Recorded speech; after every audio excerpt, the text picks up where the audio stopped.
Buenas noches para todos. Bienvenidos a esta clase del libro El cielo y el infierno o la justicia divina de Allan Kardec.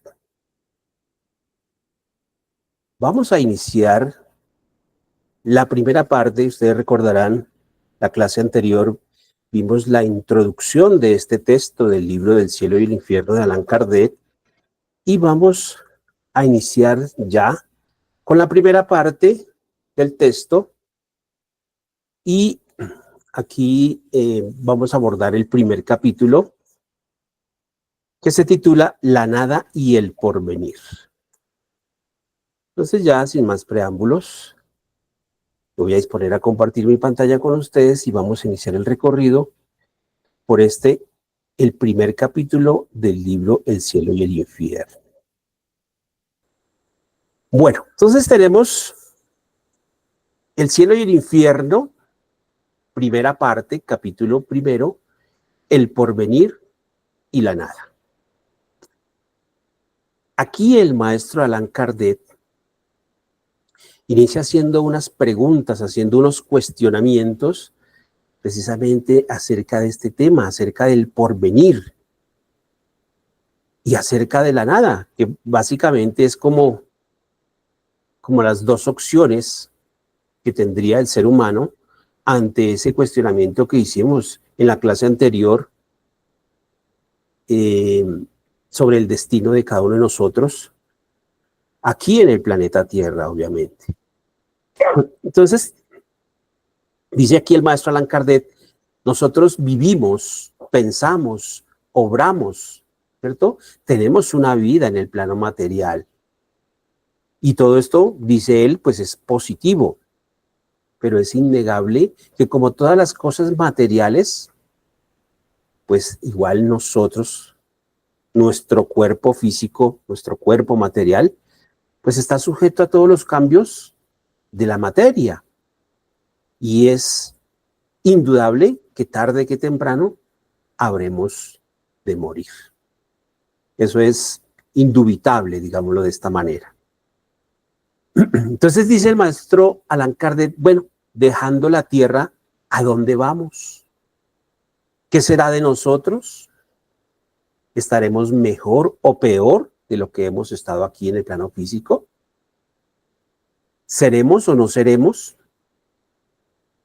Y nosotros como espíritas, que ya tenemos un conocimiento previo, que ya hemos hecho un trasegar por el libro de los espíritus, por el libro de los medium, pues ya tenemos ciertas herramientas cognitivas, cierto conocimiento que nos permite, pues de pronto, dilucidar ante estas preguntas. Pero pensemos en los demás seres humanos, el resto de la humanidad, que no ha tenido la oportunidad de conocer y acercarse a este conocimiento de la doctrina espírita. Estas preguntas vendrían siendo muy trascendentales, ¿verdad? ¿Estaremos mejor o peor? ¿Seremos o no seremos? ¿Cierto? Y ahí dice el maestro Allan Kardec, ser o no ser. Esa sería la alternativa, ¿cierto? ¿Y qué preferiríamos? ¿Seguir siendo o definitivamente la otra alternativa que sería la nada? ¿Listo? De tal manera que nosotros, como seres humanos, traemos en nosotros una parte instintiva y esa parte instintiva hace parte del instinto de conservación. ¿Recuerdan ustedes que en el libro de los espíritus nosotros vimos la ley de la conservación precisamente? Y ahí hablamos de ese instinto que está presente en todos los seres vivos, en las plantas, en los animales, en las diferentes especies de animales que pueblan nuestro planeta, están presente esa ley de conservación. Nosotros no vamos a hacer la excepción, está presente en nosotros y en nosotros está presente ese deseo de vivir, el deseo de pronto de querer gozar, de querer ser felices, ¿cierto?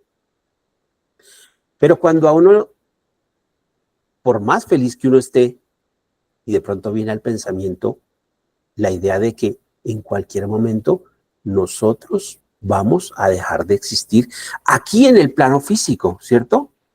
Y no dejamos de sentir cierto temor, cierto miedo.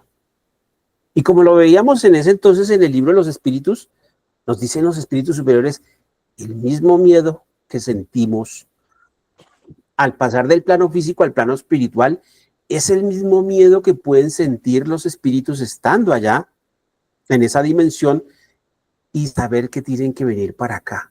Es exactamente el mismo temor, el mismo miedo. Pero ahorita nos estamos centrando, obviamente, estando acá en el plano físico y que queremos pasar, en cualquier momento nos va a llegar esa boleta de salida, ¿cierto? No sabemos, ni, así como decía el Maestro Jesús, ni el día ni la hora. Nadie la sabe, de los que estamos aquí. ¿Listo? Pero tarde que temprano vamos a tener que morir. Pero si se nos plantea una pequeña posibilidad de que al morir, ¿cierto? Vamos a vivir todavía más, ¿cierto? Y si un ser humano aquí sabe que va a morir, por ejemplo, un condenado que ha sido enjuiciado y así se ha encontrado culpable, y de la pena máxima, la pena capital, podría ser la pena de muerte, ¿cierto? Y si a ese condenado se le dice que va a poder vivir de pronto una hora más, que se va a poder alargar un poquito, un día más, o una semana más, o un mes más, obviamente él se va a sentir o aferrado a ese pequeño lapso de tiempo, ¿cierto? Pero tarde que temprano, bueno, igual se va a acabar el tiempo. Así estaríamos todos nosotros los seres humanos sabiendo que tarde que temprano vamos a morir. Pero si a nosotros se nos dice que con la muerte no se termina todo, que hay un algo después, ¿cierto? Es indudable que nosotros vamos a sentir una esperanza, vamos a sentir alegría, ¿cierto? Nuestro corazón, dice el maestro Allan Kardec, podría palpitar de alegría.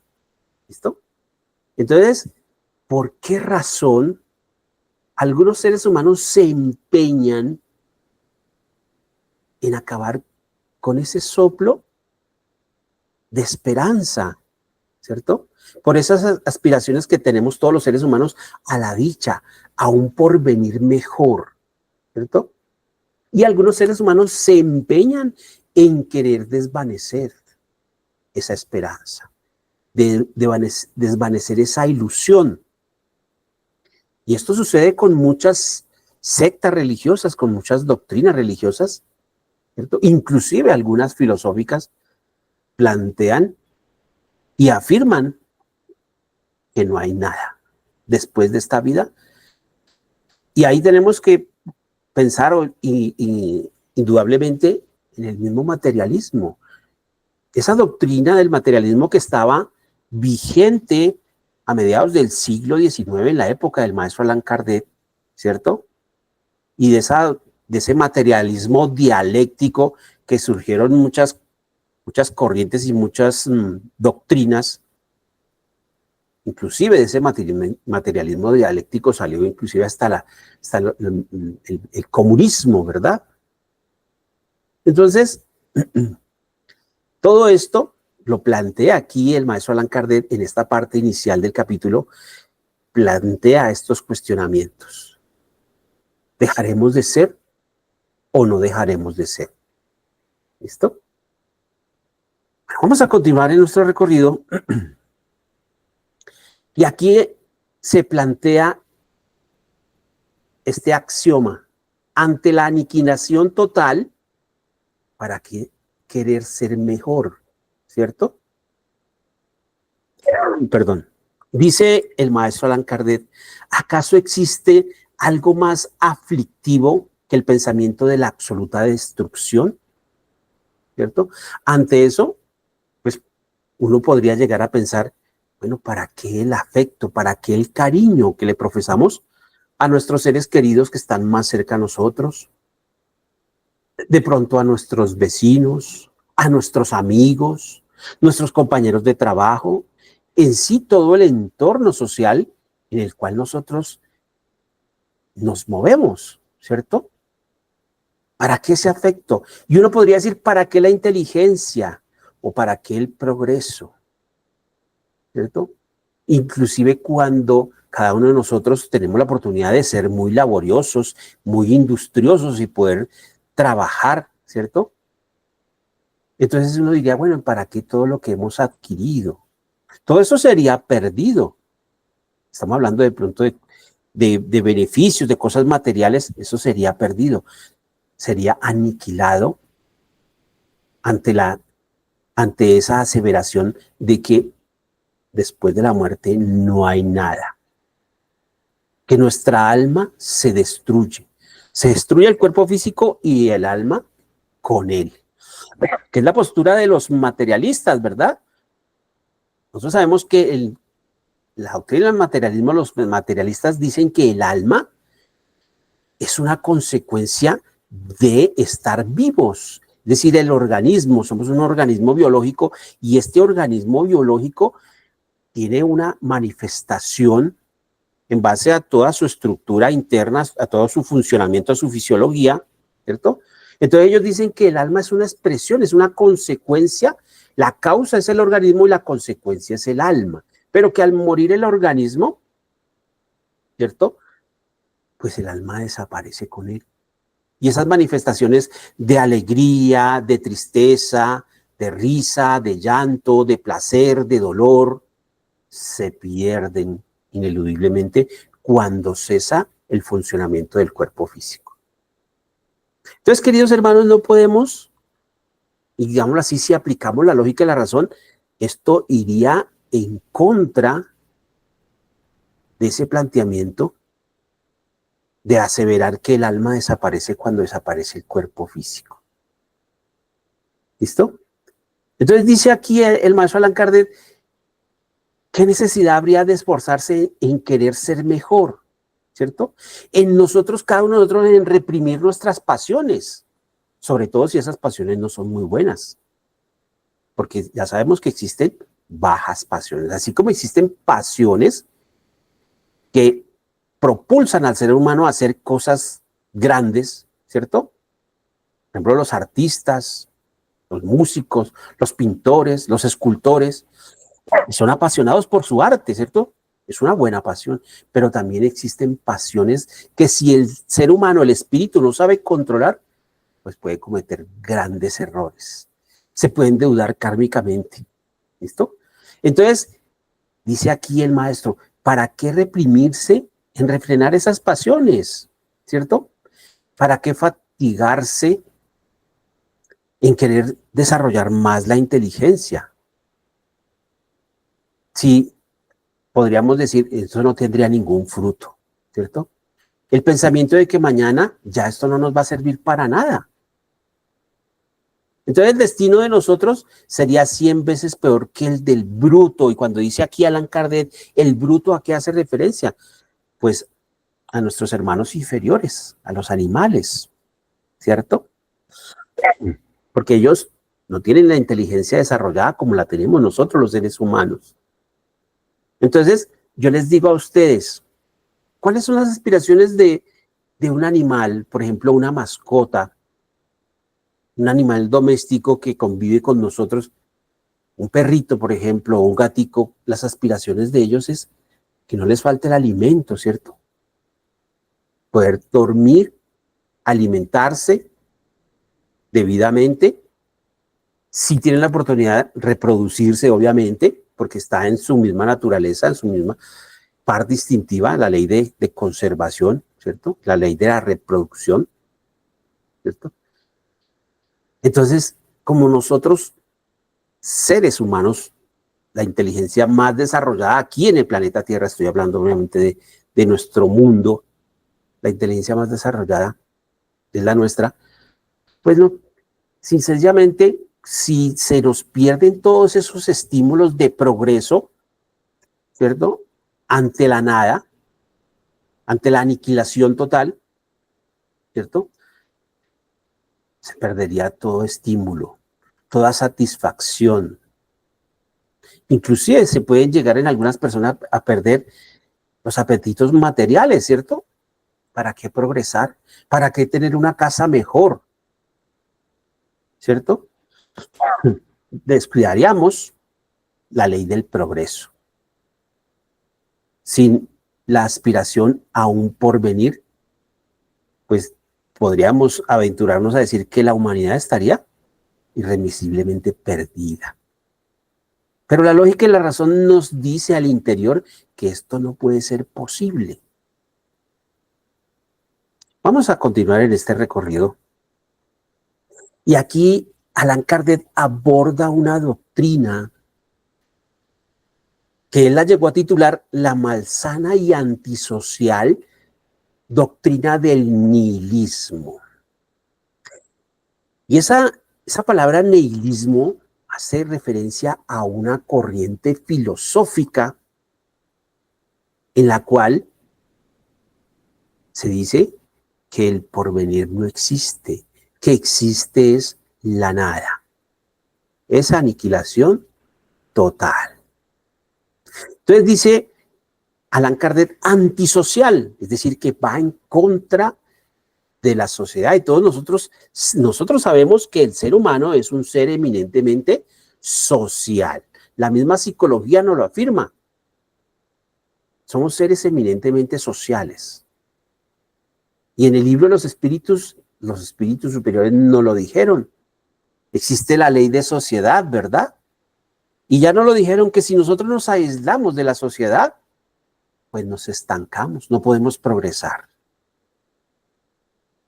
Entonces, dice Allan Kardec que si el respeto humano detiene a algunas personas, ¿qué freno tendrían aquellas personas que nada temen? ¿Cierto? Esas personas pueden llegar a afirmar y decir que la justicia humana solo alcanza a los torpes. Y no falta el que diga, es que la astucia, yo sí soy astuto, yo soy vivo, ¿cierto? Yo me las sé todas. Inclusive le dicen al otro, mientras usted viene, yo ya voy, ¿cierto? Entonces estas personas tienden a eludir los lineamientos, las normas sociales, ¿cierto?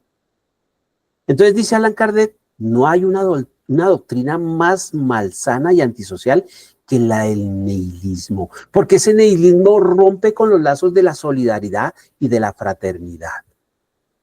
Esa fraternidad y esa solidaridad que serían los fundamentos de la sociedad, de las relaciones sociales. Cuando nosotros vamos por la calle y vemos de pronto que una viejita bajándose del andén se resbaló y se cayó, seríamos muy insensibles si nosotros continuamos por la acera y no se nos mueve el corazón para tratar de ayudarla, ¿cierto? Y así no sea una viejita, de pronto puede ser hasta de nuestra misma edad. Puede ser inclusive hasta más joven que nosotros mismos. Y sentimos ese impulso de querer ser solidarios. Y con mayor veras la fraternidad, ¿cierto? Serían fundamentales en una sociedad sin solidaridad y sin fraternidad tendría estaría a puertas de volverse una sociedad insensible. Entonces dice Allan Kardec, esa creencia en la nada que promueve el nihilismo hace que nosotros los seres humanos, cuando la aceptamos, cuando pensamos en esa forma que plantea el nihilismo, ¿cierto? Concentramos todos nuestros pensamientos en la vida presente y dejamos de lado el porvenir. Ya no nos vamos a preocupar por el porvenir, sino que queremos es disfrutar el aquí y el ahora. ¿Listo? ¿Por qué? Porque el nihilista no cree en el futuro, porque el nihilismo dice, después de la muerte no hay nada, ¿cierto? No hay nada, se acaba todo. Entonces, como se sabe que después de la muerte no hay nada y no sabemos cuándo va a llegar la muerte, ¿qué nos queda? Disfrutar el momento presente. Y por eso la aseveración que dice aquí, si el respeto humano detiene a algunos, ¿cierto? ¿Qué freno tendrán los que no le tienen temor al respeto, los que pasan por la faja de ese respeto, no respetan a sus mayores, por ejemplo? En esta sociedad actual en la que hay una pérdida de valores tan rampante en todas las estratificaciones sociales, y no podemos hablar solamente aquí en nuestra sociedad, sino esto es mundial, ¿verdad? Entonces, con esta doctrina del nihilismo, pensando en que el porvenir no existe, pues nos vamos a centrar solamente en el presente, dice Allan Kardec. Y este sería el más poderoso estimulante del egoísmo y de la incredulidad, ¿cierto? Porque el nihilista no cree en nada que haya después. Al nihilista no se le puede decir, mire, es que existe Dios, es que hay un castigo después. Él no cree nada de esto. Solamente él cree en sí mismo. Entonces dice aquí Allan Kardec, ¿a qué conclusión puede llegar el nihilista? Gocemos mientras estamos aquí.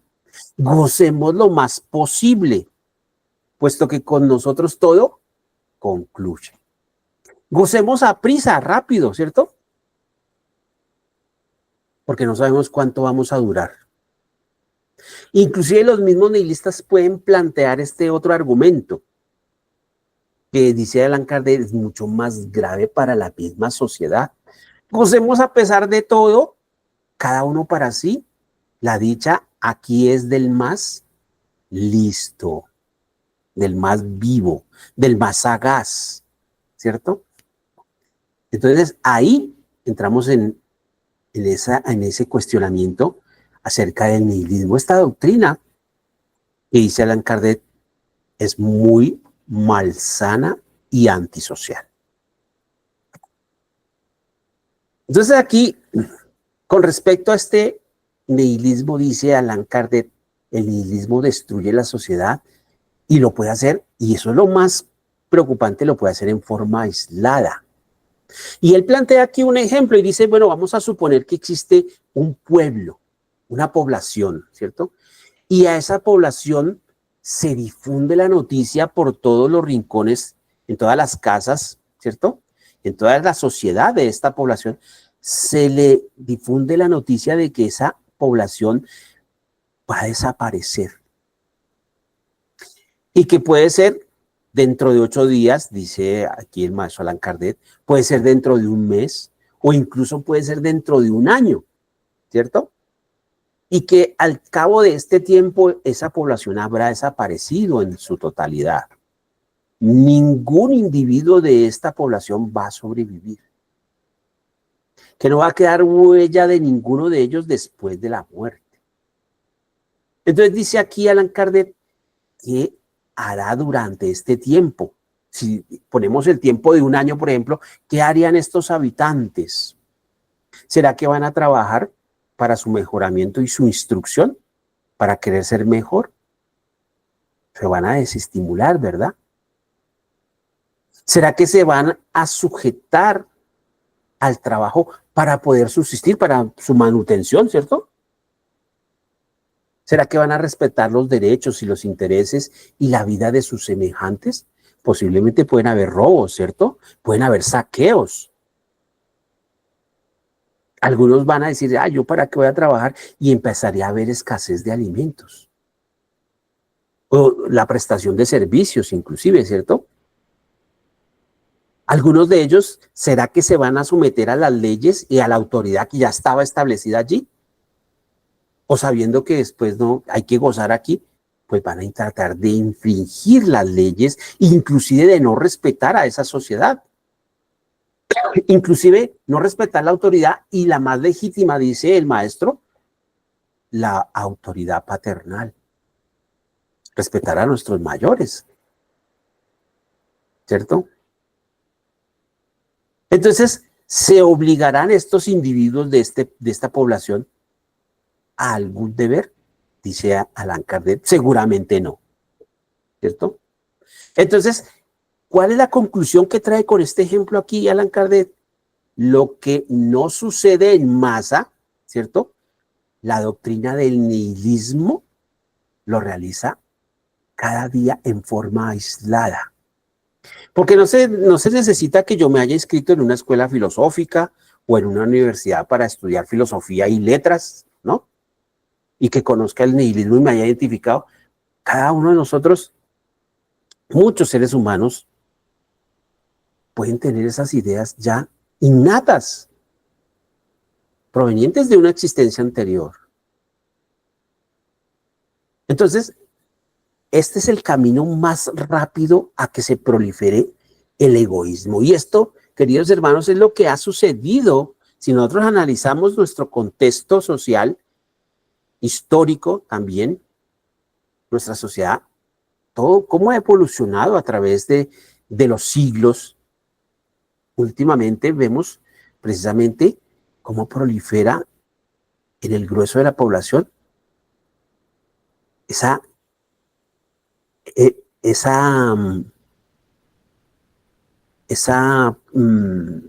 pérdida de valores por una parte y la incredulidad por la otra.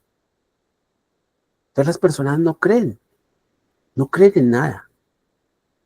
Y lo más peligroso, y lo vamos a ver en el desarrollo de este mismo capítulo, muchos seres de gran inteligencia prefieren volverse incrédulos a aceptar una doctrina, puede ser una doctrina religiosa, que nos impone un dogma que no nos convence, que está en contra de la lógica y de la razón.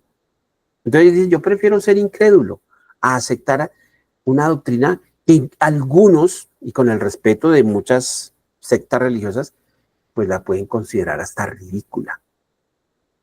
¿No? Entonces aquí vemos cómo ese nihilismo destruye la sociedad en una forma aislada. Bien. Dice aquí el maestro Allan Kardec en este recorrido que estamos haciendo por el capítulo del porvenir y la nada, y dice que la religión es impotente contra la incredulidad. Esa incredulidad de la que estaba hablándoles hace un momento, ¿cierto? Y dice aquí que sin importar las consecuencias. Vamos a suponer que el nihilismo fuera verdad. Por un momento, vamos a decir sí, el nihilismo es una verdad y lo vamos a aceptar, ¿cierto? Y dice Allan Kardec, no serían ni sistemas contrarios ni el temor del mal que resultaría los que podrían impedir que lo fuese. ¿Esto? Por eso existe el nihilismo y está muy difundido. Tendríamos que salir a hacer una estadística, hacer de pronto una encuesta y de pronto hasta nos sorprenderíamos. Que no es la mayoría, obviamente el mismo maestro Allan Kardec llegó a esa conclusión, inclusive los incrédulos, ¿cierto? No son la mayoría. La mayoría de la población, en un alto porcentaje, pues todos tenemos la creencia en algo, de que debe haber un porvenir. ¿Listo? Entonces, dice aquí Allan Kardec que no hay que hacernos ilusiones acerca del escepticismo, acerca de la duda, acerca de la indiferencia, porque aumentan cada día. Y a pesar de los esfuerzos de las mismas sectas religiosas, de la religión como tal, de esa afiliación que cada uno de nosotros tiene, de ese religare, ¿cierto? Ese religare que quiere decir, no, tenemos la necesidad de atarnos, de cogernos, de amarrarnos a algo. Y ahí viene etimológicamente la palabra religión, de ese religare. Ese ligare hace referencia a un lazo, a una cuerda o a una liga, ¿cierto? Que amarramos, atamos. Religare, de ahí viene la palabra religión. Entonces esa afiliación religiosa hace que nosotros como seres humanos tengamos esa necesidad de creer en algo, de aferrarnos a algo en los momentos más críticos de nuestra vida, ante el dolor, ante el sufrimiento, ante una enfermedad, ¿cierto? Pues nos aferramos a algo y qué mejor que a un ser superior, ¿cierto? A que consideramos el Todopoderoso. Pero La religión, no como esa parte instintiva de nosotros, sino como esa institución ejercida por los mismos seres humanos, ¿cierto? Para impartir la fe, pues se vuelve impotente contra la misma incredulidad. ¿Y por qué pasa esto? Dice Allan Kardec, porque le falta algo para poder combatir la incredulidad. Y por eso si la religión se queda inactiva, ¿cierto? Con el tiempo, infaliblemente la religión va a perder. Y ahorita vamos a ver qué es lo que la religión dejó de hacer y que si hubiera hecho, no estaría de pronto en la crisis en la que se encuentran muchas sectas religiosas hoy en día, ¿cierto? Dice Allan Kardec, ¿qué le falta a este siglo de positivismo? Y vaya que el siglo XIX era el siglo del positivismo porque estaban las ciencias en todo su furor. El método científico, ¿cierto? Estaba abriéndose apresuradamente campo en el conocimiento de los seres humanos, ¿cierto? Entonces, en ese siglo del positivismo, que hoy en día debemos traer ese mismo positivismo a la actualidad, ¿cierto? Pues los seres humanos ya necesitan creer en algo, pero para poder creer en algo se le debe dar algo conciso, algo lógico, ¿cierto? Algo que no vaya en contra de la lógica ni vaya en contra de la razón. La misma ciencia nos ha venido a mostrar los hechos positivos a través de las leyes que rigen la naturaleza. Entonces ya no podemos jugar con la fe. Las doctrinas religiosas no pueden jugar ya con la fe como se hacía en siglos anteriores, en siglos pasados. Ya la gente quiere, son datos positivos, quieren lo concreto, lo que se pueda observar, lo que se pueda cuantificar. En otras palabras, aplicar el método científico. Entonces, si la ciencia dice esto es blanco, pero sale la religión y dice no, esto es negro, los seres humanos, ¿por qué lado se van a ir? Ya no es una fe ciega la que se estaba imponiendo antiguamente. Hoy en día no se puede imponer esa fe ciega. Que no se permitía ir a los textos, no se permitía discutir, no se permitía ni siquiera hablar entre sus congéneres acerca de las cuestiones de fe. La fe era incuestionable, ¿cierto? Entonces, ¿qué prefiere el ser humano? ¿O la evidencia o la fe ciega? Ahí tendríamos esas dos opciones. La evidencia nos la da la ciencia y la fe ciega pues la da ese edificio en ruinas de la fe impuesta a la fuerza. Vamos a continuar entonces. Y aquí Allan Kardec nos trae otro ejemplo. Él es muy amigo de darnos ejemplos y nos pone este ejemplo acerca de la suerte de un joven que estaba enfermo del corazón. Y dice aquí Allan Kardec, vamos a suponer que un joven de 18 años padecía de una enfermedad del corazón declarada incurable. La ciencia había dicho, puede morir tanto dentro de 8 días como dentro de 2 años. Pero no pasará de ahí. Lo supo el joven y al momento abandonó los estudios y se entregó a todos los excesos.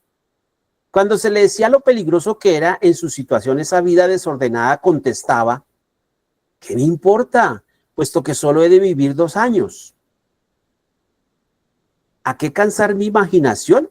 Yo disfruto de lo que me resta y quiero divertirme hasta el fin. Dice aquí el maestro Allan Kardec, he aquí la consecuencia lógica del nihilismo, el no creer que hay un después.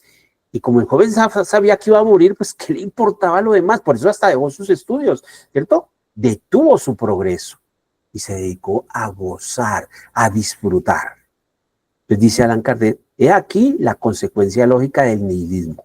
Si este joven hubiese sido espiritista, ¿qué habría dicho? La muerte solo destruirá mi cuerpo, que dejaré como un vestido viejo, pero mi espíritu vivirá siempre. Yo seré en la vida futura lo que habré procurado ser en esta. Nada de cuanto pueda adquirir en cualidades morales e intelectuales será perdido y redundará en provecho de mi adelanto. Todos los defectos de que me despoje son un paso más hacia la felicidad. Mi dicha o mi desgracia venidera dependen de la utilidad o la inutilidad de mi existencia presente. Me interesa mucho aprovechar el tiempo, el poco tiempo que me queda y evitar cuanto pueda debilitar mis fuerzas. Dice aquí finalmente el maestro, de estas dos doctrinas, ¿cuál es la preferible? ¿La espiritista o la del nihilismo? Entonces la lógica y la razón, ¿qué nos dice? Pues lo lógico es que si yo sé que voy a vivir después y que la consecuencia de mis actos ahorita van a repercutir en el futuro, pues a pesar de que sé que voy a morir prontamente, pues procuro hacerlo bien. El poco tiempo que me queda, hacerlo bien, ¿verdad? Mientras que el que está centrado en el nihilismo pierde todo estímulo. Ya no quiere progresar. Y antes, por el contrario, quiere aprovechar toda la poco tiempo que le queda en disfrutar porque piensa que es que lo que existe es el aquí y el ahora. Que la verdadera vida está aquí en el plano físico. Entonces, ahí la preocupación. Y por eso el nihilismo es el detonante del egoísmo. Que nos dicen los espíritus superiores es el peor de los defectos morales que tiene la humanidad. El egoísmo es el que hace que la sociedad se vuelva cada vez más individualista, más separatista. Allá ustedes y aquí yo. Allá esa clase social baja y aquí la nuestra. Porque solo se cree que es el vivir el aquí y el ahora. Y se piensa que la felicidad está es aquí. Pero si se nos amplía el horizonte, todo cambia. Entonces dice el maestro Allan Kardec en esta disertación sobre el porvenir y la nada, dice, el espiritismo pone un freno a la incredulidad. Lo que no puede hacer la religión, lo vendría a hacer el espiritismo. Y ustedes saben muy bien, y lo hemos repetido hasta el cansancio, que el espiritismo no es una religión. Sabemos que es una doctrina, una ciencia y una filosofía. Ciencia, sí, porque el espiritismo tiene una parte experimental, ¿verdad? En las sesiones espíritas, los fenómenos, toda la fenomenología la podemos experimentar las veces que sean necesarias. Y siempre nos va a arrojar el mismo resultado. Por eso se constituye en una ciencia, la ciencia de la observación. Y está conformado por leyes que inclusive escapan a la misma ciencia en la actualidad. Que yo les he dicho a ustedes, hay una ciencia, ¿cierto? De estas ciencias físicas, de estas ciencias fácticas, que se desprendió de la física, y es la física cuántica, que le está pisando los talones al espiritismo. Y yo siempre lo he dicho, nosotros como espíritas felices que esto suceda, porque se están dando pasos agigantados a que la misma ciencia ya ponga la lupa sobre la espiritualidad, sobre el alma del ser humano. Y esto ya lo habían dicho los espíritus desde la época del maestro Allan Kardec, que esto iba a pasar, que no estaría lejos el día en que la ciencia descubra y afirme la existencia del alma. Entonces, ¿dónde van a quedar todos estos nihilistas? ¿Dónde van a quedar todos estos materialistas? Forzosamente, la ley del progreso los va a terminar arrastrando. ¿Listo? Entonces dice aquí Allan Kardec, el espiritismo viene a poner un freno a esa invasión de la incredulidad. A esa incredulidad en la que muchos espíritus que reencarnaron en el siglo XIX y en el siglo XX, ¿cierto? Que de pronto tuvieron existencias en el medioevo y en los cuales fueron sometidos a esa fe ciega, pues venían hasta cierto punto hastiados de esos postulados y dijeron, si esto es lo que me van a plantear, yo prefiero la incredulidad, ¿cierto? Y ahorita vamos a ver otras doctrinas que están aquí y que el maestro Allan Kardec nos trae para poner todas las cartas sobre la mesa, ¿cierto? No las podemos seguir dejando en el tintero y él trae aquí la doctrina acerca del principio universal y acerca del panteísmo. Entonces, dice Allan Kardec, el espiritismo pone freno a la invasión de la incredulidad. ¿Por qué? Porque el espiritismo nos trae la perspectiva de las cosas, de la existencia del alma, de los fenómenos que pueden ser materiales y pueden ser espirituales, pero que no por eso dejan de ser leyes universales. El plano físico tiene sus propias leyes y el plano espiritual tiene sus propias leyes, queridos hermanos. Y ustedes más adelante, cuando sigan en este curso formativo, el siguiente paso para ustedes es ver el libro del Génesis. ¡Qué libro tan fabuloso! Y en ese libro, en la segunda parte de ese libro, ustedes van a ver un capítulo que en su momento a mí, digámoslo así, coloquialmente, me voló la cabeza. Porque allí se habla de los fluidos espirituales. Y ahí uno va a entender que existe la tercera dimensión en la que estamos aquí nosotros, en el plano físico, donde hay una arriba, una abajo, una adelante, una atrás, y un lado derecho, un lado izquierdo. Son 3 dimensiones, ¿cierto? Pero ahí nos dicen, hay una cuarta, una quinta, una sexta, una séptima, una octava, una novena, y ahí para arriba las que se nos puedan. Pero nomás con saber que hay una cuarta, una quinta, ya tenemos suficiente, ¿cierto? Que el universo está plagado de fenómenos que inclusive nuestra ciencia que tenemos aquí en el planeta Tierra, dice Galileo Galilei, uno de los espíritus que colaboró en la parte inicial de este libro del Génesis, el mismo Galileo Galilei decía, la ciencia de la Tierra, de los seres humanos en la Tierra, apenas es las primeras letras de el infante que está aprendiendo a leer. Óigase bien, que todo lo que existe en química, en física, en astronomía, en geología, en mineralogía, todas las ciencias que ustedes, en la medicina, todo lo que a ustedes se les pueda ocurrir de científico que haya en todos los campos de la ciencia en las cuales el ser humano haya desarrollado, inclusive hasta la actualidad, en el siglo XXI, se queda en pañales para la ciencia que dominan nuestros hermanos mayores, los espíritus superiores, los espíritus de primer orden, aquellos espíritus ya puros, no reencarnan. ¿Cierto? Entonces dice aquí Allan Kardec, ante esos hechos palpables al tacto, a la vista, ¿cierto? Y saber que existe el alma y que hay una vida futura, pues contra eso la incredulidad queda estoqueada. ¿Listo? Dice Allan Kardec, sí, cada uno es libre de creer o no creer, ¿cierto? Por eso hay la imagen que yo les traigo a ustedes. Abajo dice, creer o no creer en la existencia de los agujeros negros. Hay gente que no cree en eso. Imagínate que nunca los han visto, pero afirman.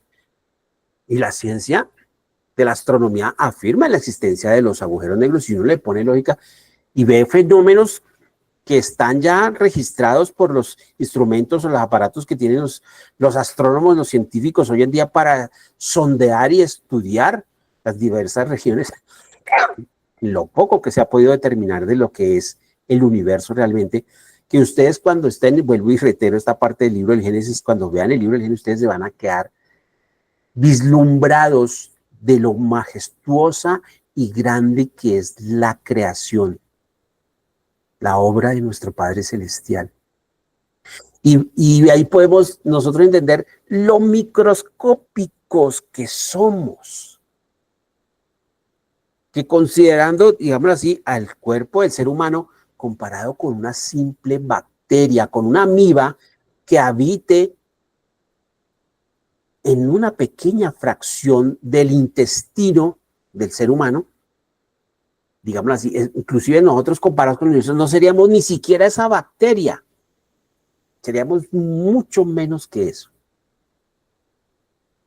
Entonces, dice Allan Kardec, cada uno es libre, sin duda alguna, de creer en algo o no creer en nada. Aquí no se fuerza nada a nadie. El espiritismo no impone nada a nadie, ¿cierto?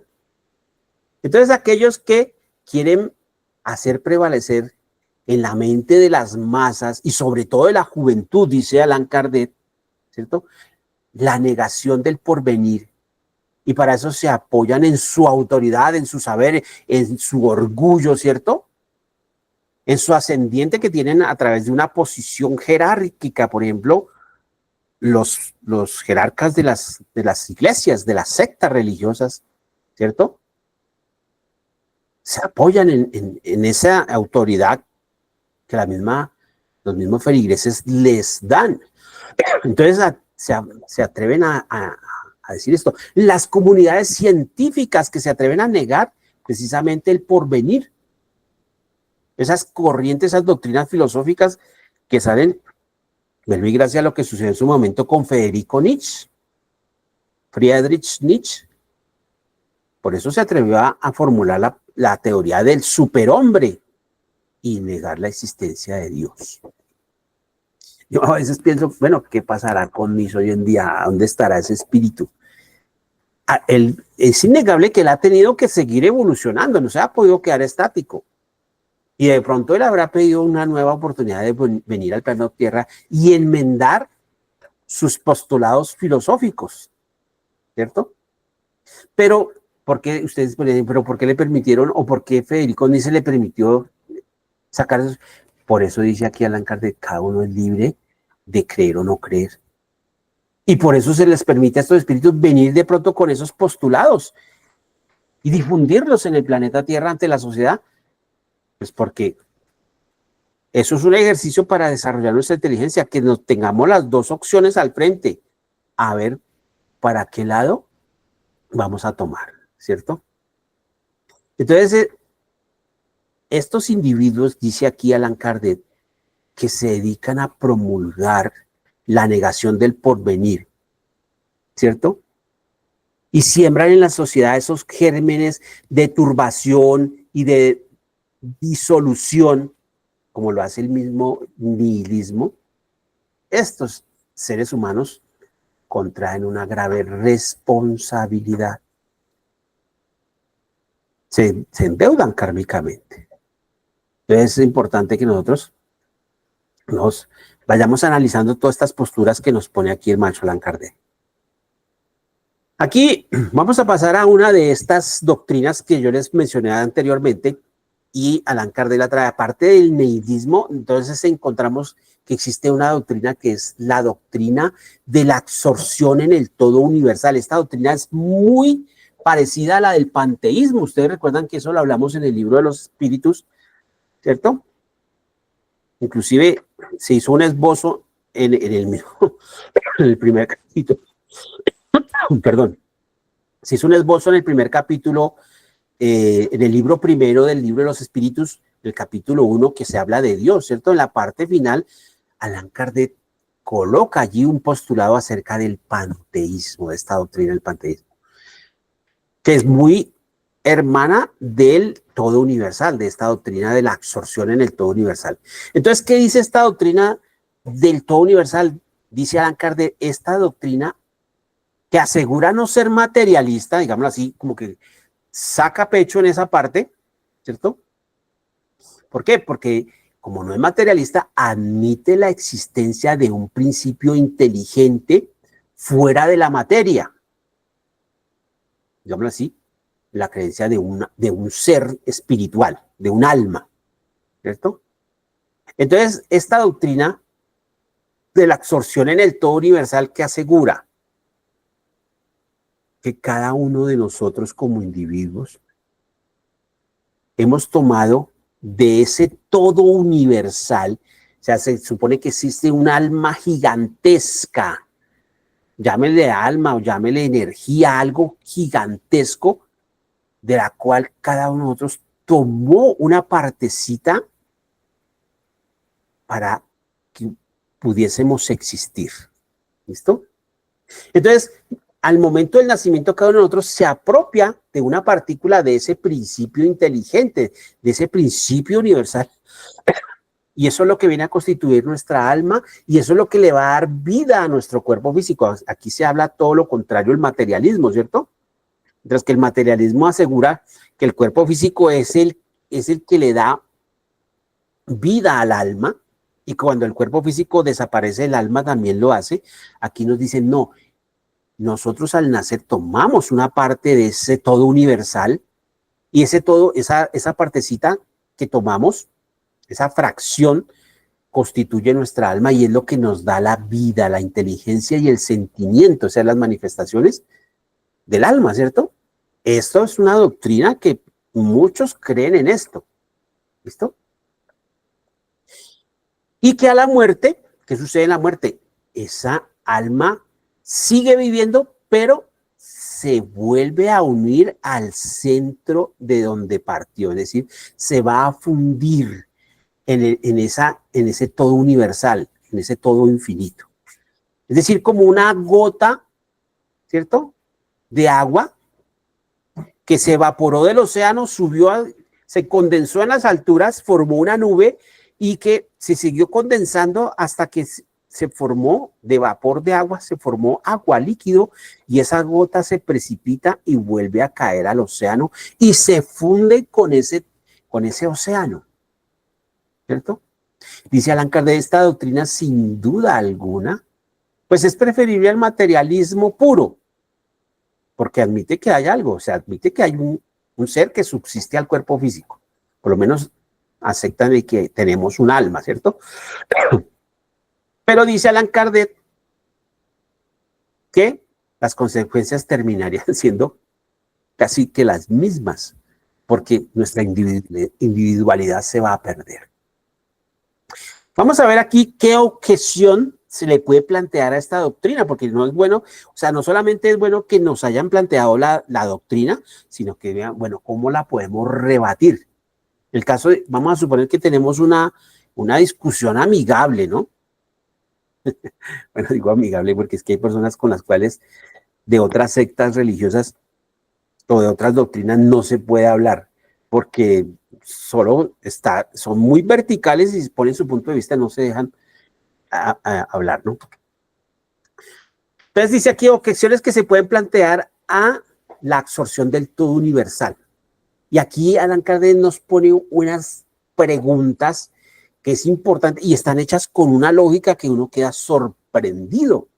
Entonces dice, ¿es posible formular una objeción a esta doctrina del todo universal? Entonces dice aquí, si todas las gotas del agua del océano se asemejan y tienen propiedades idénticas, ¿cierto? Las gotas de lluvia caen y se funden en el océano, pues no deja, sigue siendo agua, ¿cierto? Entonces todas las gotas de agua del océano se asemejan y tienen propiedades idénticas. Entonces esta doctrina del todo universal, le podríamos decir, ¿por qué las almas, si proceden de ese gran océano de inteligencia universal, se asemejan tan poco? O sea, no se parecen unas a las otras en nada. Inclusive las que estamos aquí en el planeta Tierra no podemos encontrar dos personas que sean exactamente iguales en su forma de ser, en su forma de pensar o en su forma de obrar, ¿cierto? Inclusive no sé, la genética es tan diversa que inclusive los gemelos, espíritus que reencarnan en esos embarazos gemelares que son idénticos, hasta en el comportamiento pueden diferenciarse.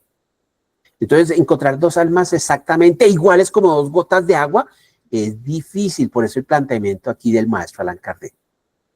¿Listo? Aquí hace otra pregunta a él y dice, ¿por qué el genio al lado de la estupidez? Las virtudes más sublimes al lado de los vicios más vergonzosos. Si esta gente está diciendo que es que provenimos de ese todo universal, ¿por qué existen esas dos divergencias en cuanto a los vicios y en cuanto a las virtudes. Y dice Allan Kardec, la dulzura, la bondad, la mansedumbre, al lado de la maldad, de la crueldad y de la barbarie. Entonces, ¿cómo pueden diferir unas partes de otras en este todo que supuestamente dicen los de la asociación en el todo universal? Dice que es un arma universal, es una fuente universal que provee esas chispas para que se formen esas almas. Tomamos una parcela de ese todo universal, ¿cierto? Entonces, ¿cómo pueden haber seres humanos o almas tan diferentes unas de las otras? Entonces, algunos pueden decir, porque tuvieron la oportunidad de educarse, ¿cierto? Es la educación las que las ha modificado. Por eso unas no se educaron y las otras sí. Entonces, ahí está la diferencia.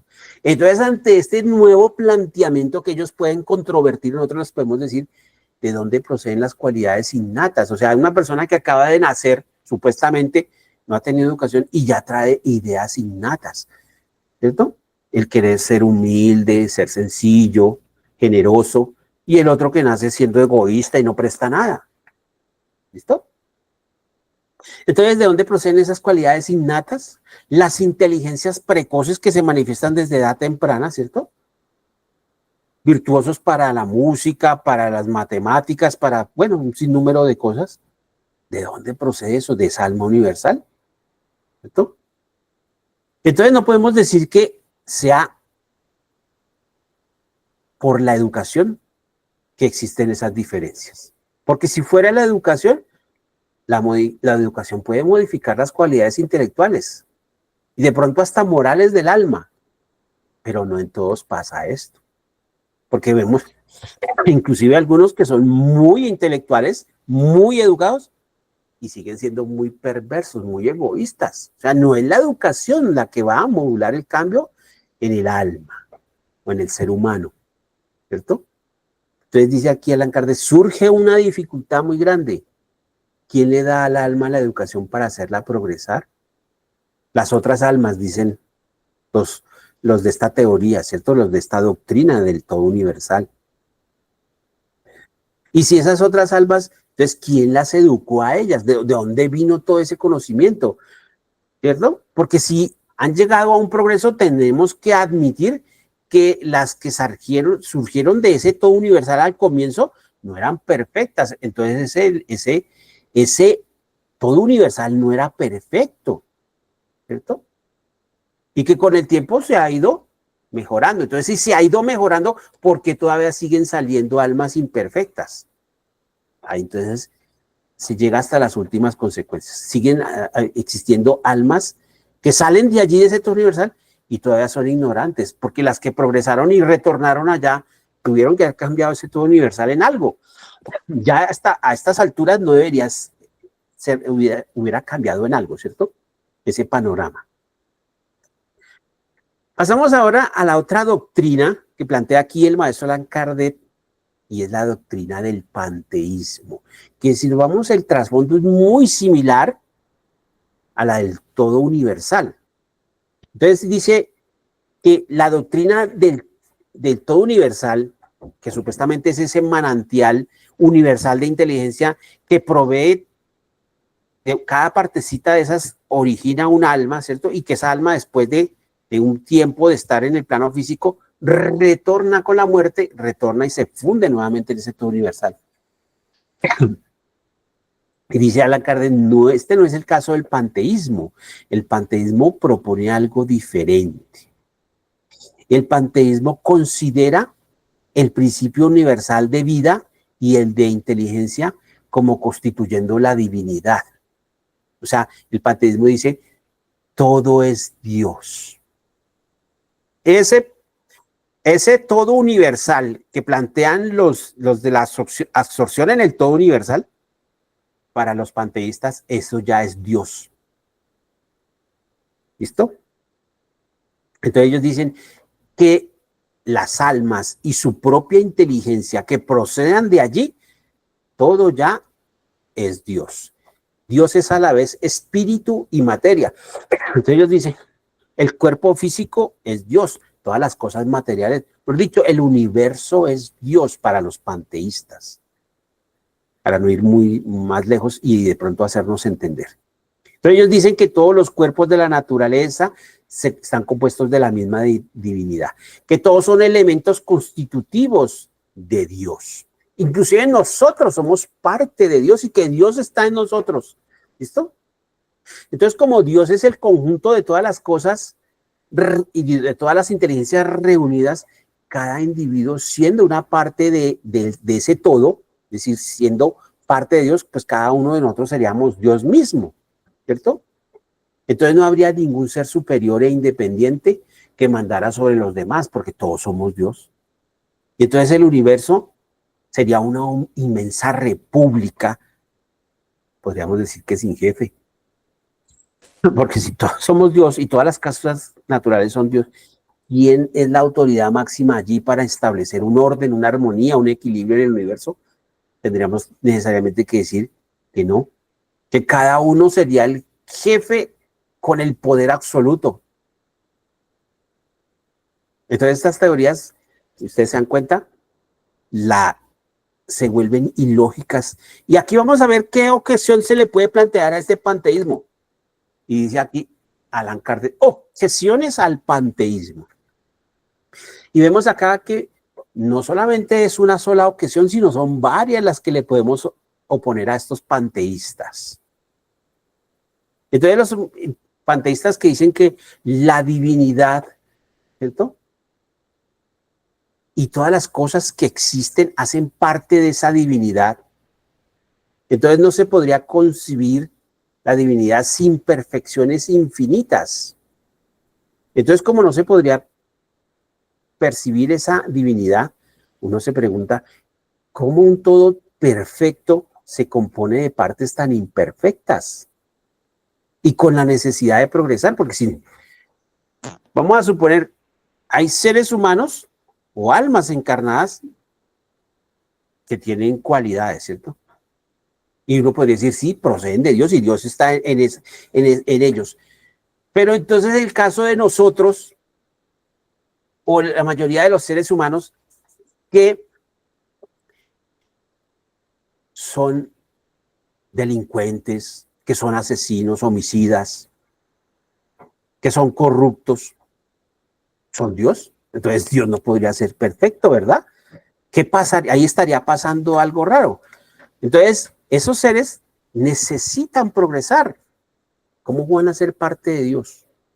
Entonces, si el panteísmo dice que cada parte está sometida a la ley del progreso, pues resulta que el mismo Dios tendría que progresar. Entonces, Dios no es perfecto, ¿cierto? Y si progresa sin cesar, debió en un principio ser imperfecto. Es lo mismo que planteamos en la objeción al todo universal, ¿cierto?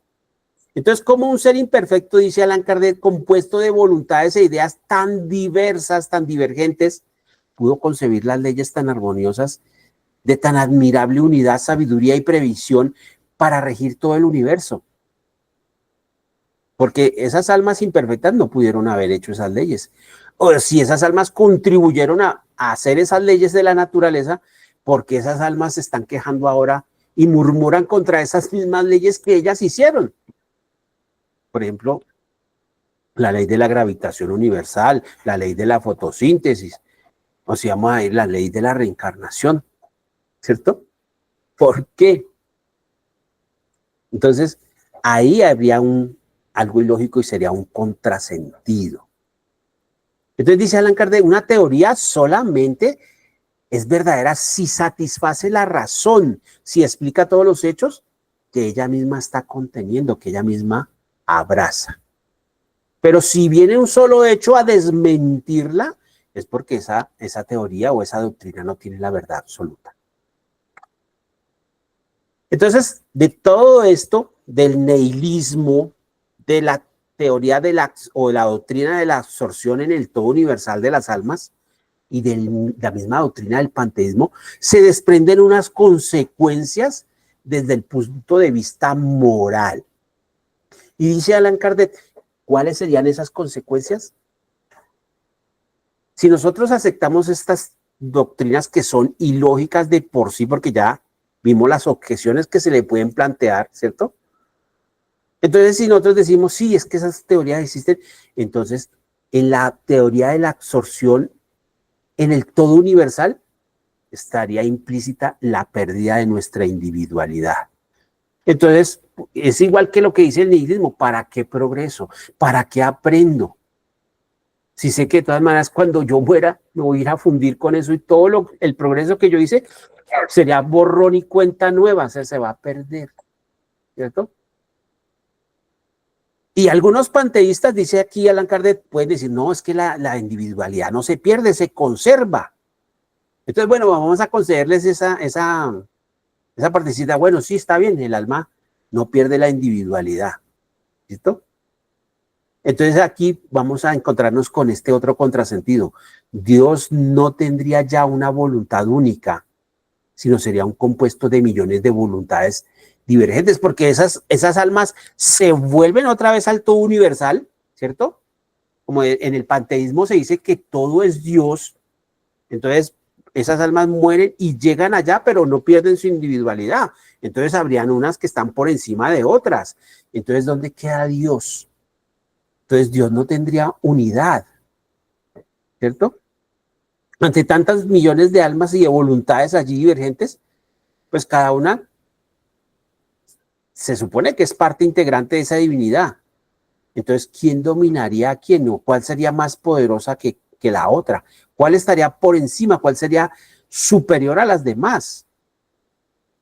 Entonces, si ninguna asume esa responsabilidad por sus actos, pues igual puede también hacer actos, tanto como los puede hacer buenos, los puede hacer malos. Entonces, perdiéndose ese interés en hacer el bien, por eso podría hacerse el mal, ¿cierto? Entonces, ahí habrían unas consecuencias graves, digamos así, si nosotros pensáramos en aceptar estos tres tipos de doctrinas, el nihilismo, la teoría de la absorción en el todo universal y del panteísmo. Entonces dice aquí Allan Kardec, existen tres alternativas para el hombre y las vamos a analizar. Y aquí del lado izquierdo tenemos un camino que va a la izquierda y dice, perdón, dice la nada. Ese sería un camino, una alternativa. Tenemos otro camino que va al centro y dice la individualidad del alma. Y otro que va a la derecha que sería la absorción, es decir, la absorción en el todo universal. Entonces, estos sistemas, aparte de que no satisfacen ni la razón ni las aspiraciones del hombre, del ser humano, porque ya lo comprobamos, ni la nada, ¿cierto? Ni el nihilismo, ni la teoría de la absorción universal, ni el panteísmo, no satisfacen la razón porque se le pueden colocar objeciones, es decir, no tienen un piso lógico.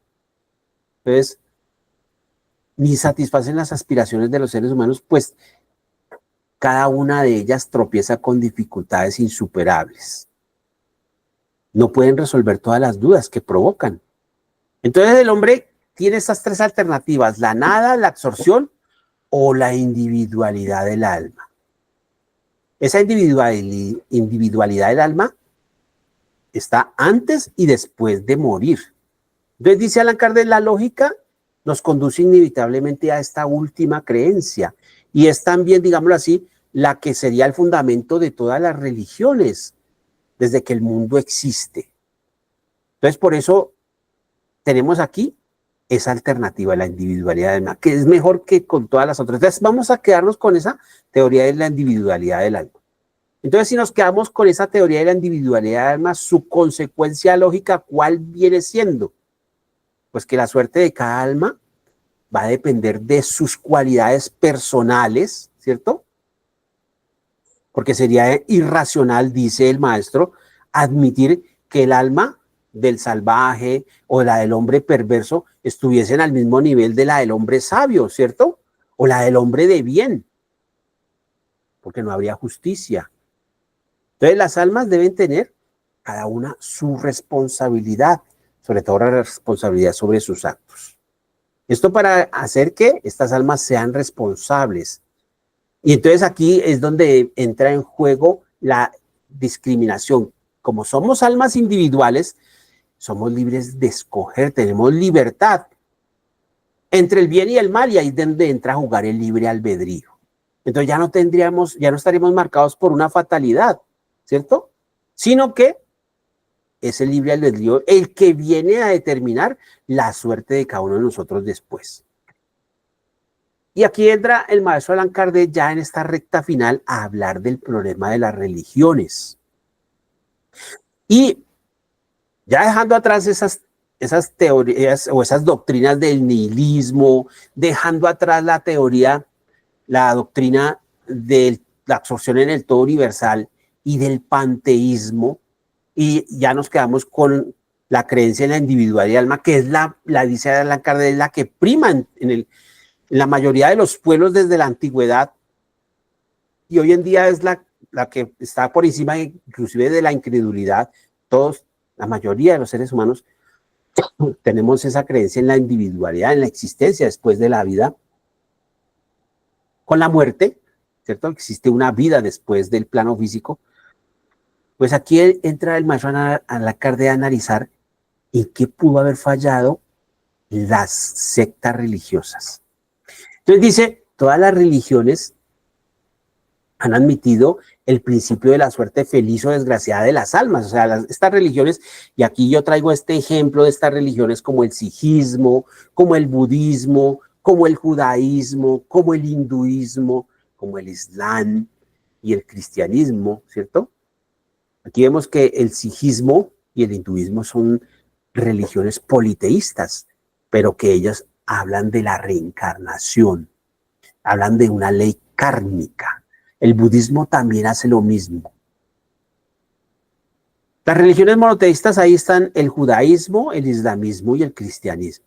Son religiones cuya creencia es en un solo Dios, pero todas aceptan la existencia del alma y la sobrevivencia del alma después de la muerte en el plano físico. Entonces dice, estas religiones han aceptado y han admitido ese principio de la suerte feliz o desgraciada de las almas después de la muerte, ¿cierto? Es decir, cada una de estas religiones habla de unas penas y unos goces futuros, ¿cierto? Algunas de ellas hablan del cielo y del infierno, de ese inframundo donde van las almas a sufrir siendo castigadas. Obviamente cada una de estas sectas religiosas, ¿sí?, difiere en la naturaleza de esas penas y esos goces. Cada una pues los concibe de una determinada manera, ¿cierto? Y cada una tiene sus propias reglas y sus propios lineamientos para que esos feligreses puedan merecer esos premios o esos castigos. Entonces, para algunas, eso es lo que hace que sean divergentes de la una a la otra, y cada una tenga sus propios seguidores, porque cada una tiene sus propios lineamientos que se vuelven contradictorios con las de los otros cultos. Cada culto tiene sus propias exigencias y sus propios dogmas que hay que cumplir, ¿cierto? Entonces, por eso, cada uno se mira como extraños unos a los otros. Cada una tiene sus propios deberes particulares y que son colocados en una forma de imposición a la fuerza. Que se exige que si se ha de adorar a su Dios, tiene que ser de determinada forma, que poniéndose de rodillas, que tirándose al piso, que, bueno, cada una es libre de colocar sus propios lineamientos. ¿Listo? Para que de esta manera estos seres humanos puedan ganar el cielo o evitar el infierno. Y dice el maestro Allan Kardec, todas estas religiones, ¿cierto?, ¿en qué han podido fallar? En que al comienzo en un principio estaban acorde con el adelanto moral e intelectual de los seres humanos. Pero los seres humanos siguieron adelantando. Algunos seres humanos, en estos periodos iniciales, ¿cierto?, estos espíritus aún demasiado materiales, muy materializados para comprender las cuestiones espirituales, muchos de ellos cogieron esta religión, ¿cierto?, y cambiaron los deberes religiosos y los revistieron de unos rituales exteriores, de unas formas exteriores. Y esto pues digámoslo así, como que fue aceptado por los seguidores de cada culto, de cada religión. Durante cierto tiempo esto satisfizo, digámoslo así, esas formas satisfacieron la razón, pero el ser humano fue progresando, se fue modernizando, vino la ciencia y la ciencia cambió el panorama y adelantó más la inteligencia de los seres humanos, adelantó el conocimiento de los seres humanos. La ciencia se quedó estacionada allí, la religión, cada una de estas sectas religiosas o estas religiones se quedaron estacionadas en esas formas exteriores, como lo que le pasó a la Iglesia Católica en su momento, en el medioevo.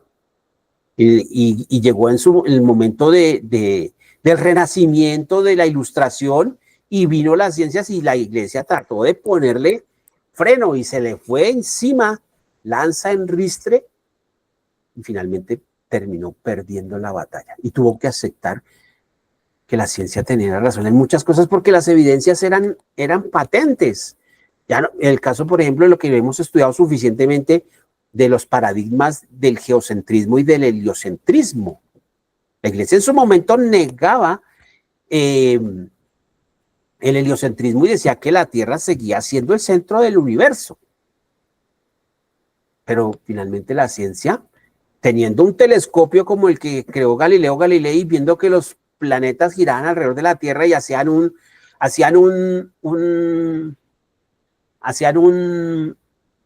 una órbita secuencial, una periodicidad, pues era innegable de esto, ¿no?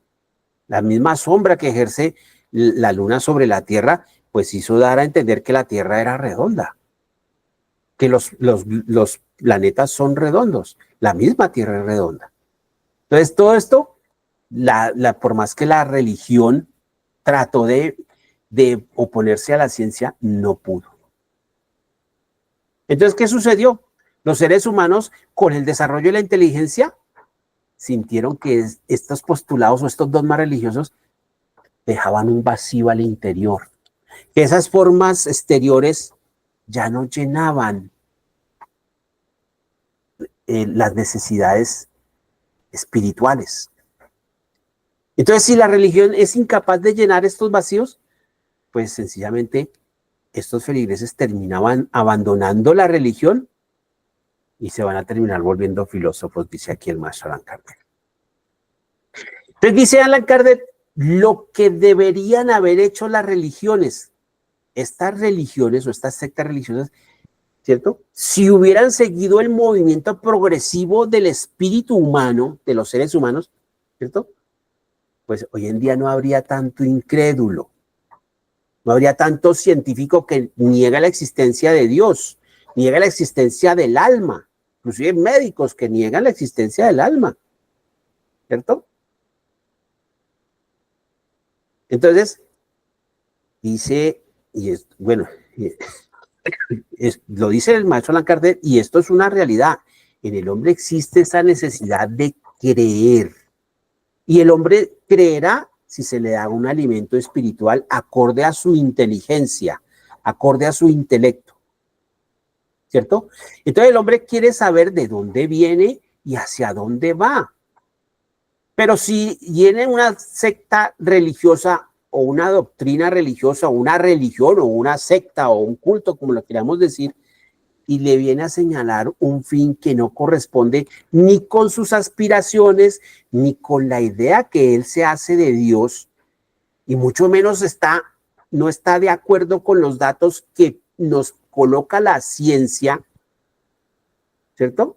Y si además para alcanzar esa finalidad, es decir, esa meta que le plantea este culto, ¿cierto? Religioso, para poderlo alcanzar le impone condiciones que terminan siendo inútiles a su misma inteligencia, a su misma razón, pues es innegable que el hombre termina rechazándolas y deja de ser religioso.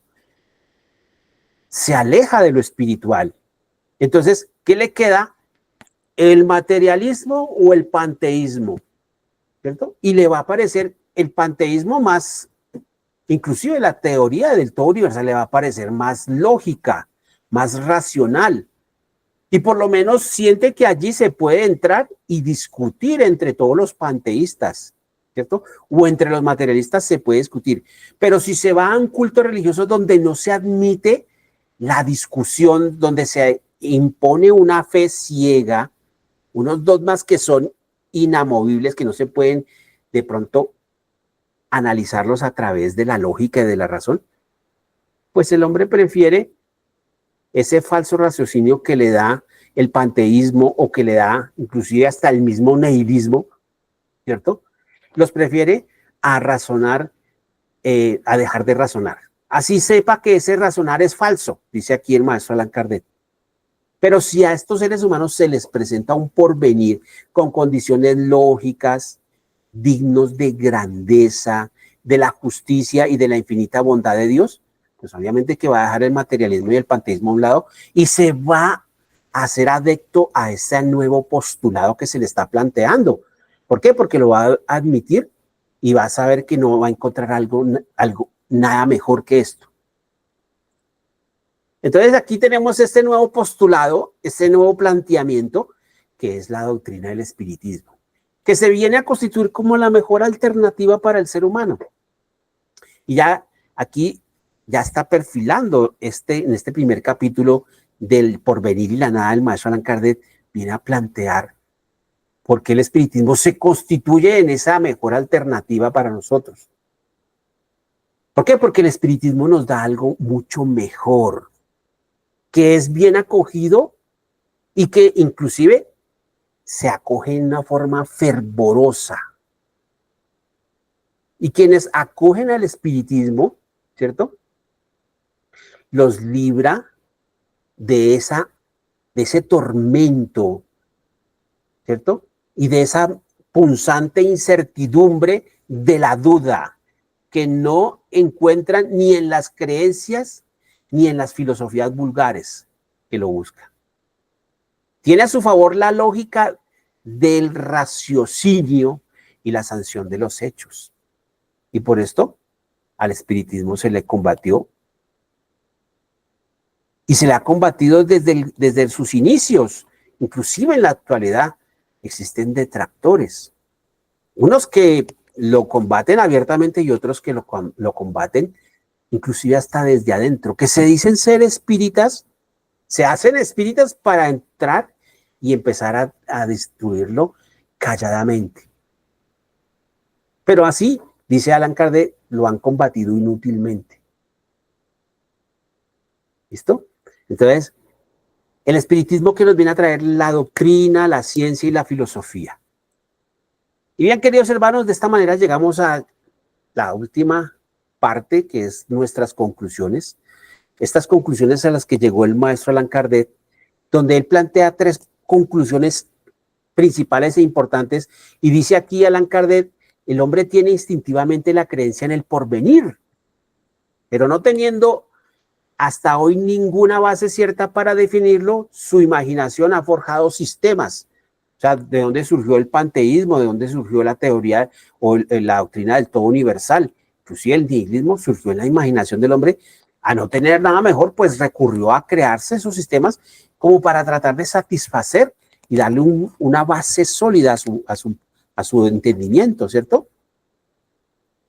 Entonces, existe en sí en nosotros esa creencia en el porvenir. ¿Listo?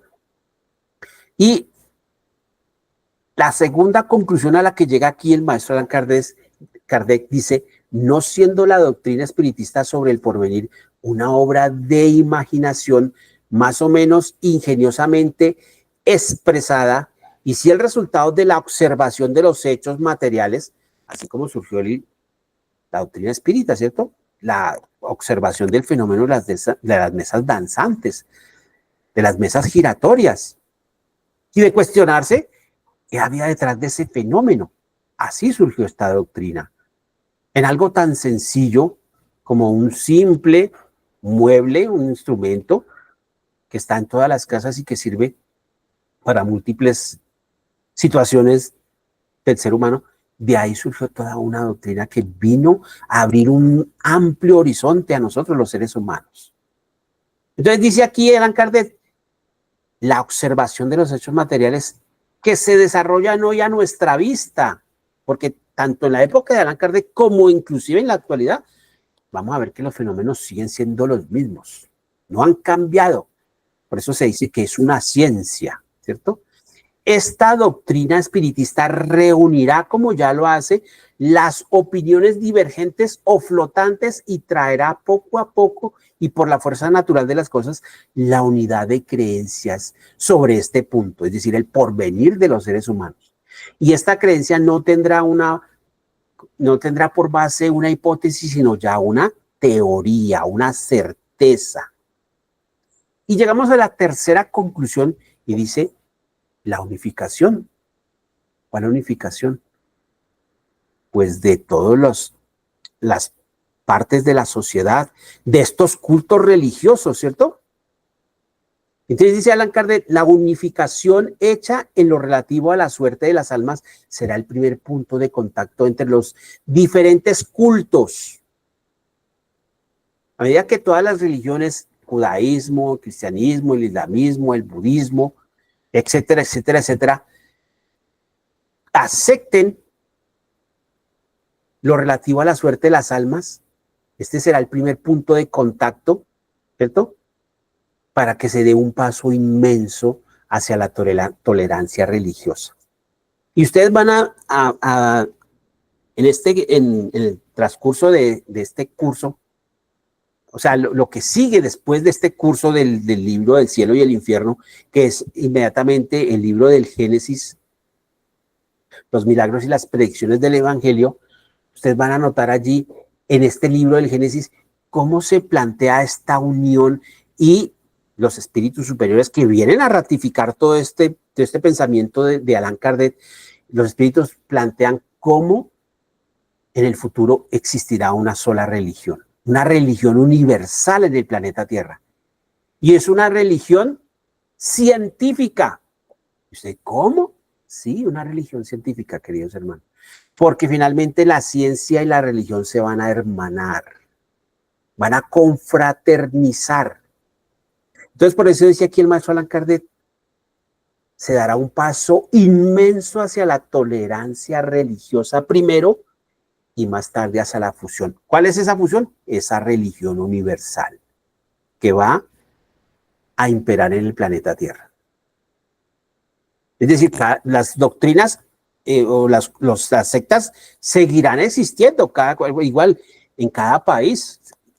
Existen, en el libro de los espíritus se le planteó a los espíritus superiores, se les dijo, bueno, es posible que en algún momento en el planeta Tierra exista una sola nación, exista un solo gobierno para todo el planeta, y los espíritus dijeron no, porque existe una diversidad de climas, de costumbres, de hábitos, ¿cierto? De linajes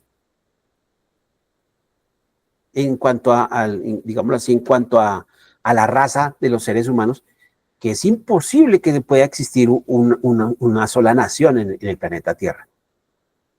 Pero lo que sí puede existir es, en cuanto a la fe religiosa, una religión universal. Cada religión tendrá sus propios lineamientos, pero todo en común será con respecto al porvenir de los seres humanos.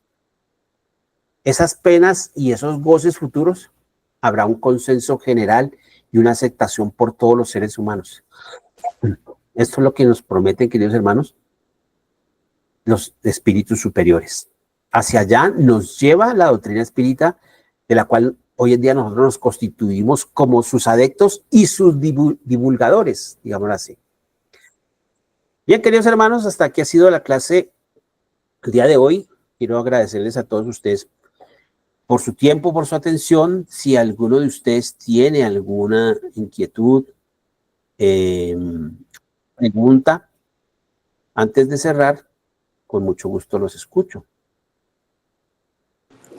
Yo sí, César, es que estoy un poquito enredada con el panteísmo y la absorción. Son muy parecidos, pero uno dice que se unifica en Dios y el otro en el universo. ¿Esa es la diferencia? Bien. La teoría del todo, de la absorción en el todo universal, plantea que existe un todo universal. y que de ese todo universal se desprenden porciones y de esas porciones se forma el alma de cada uno de nosotros.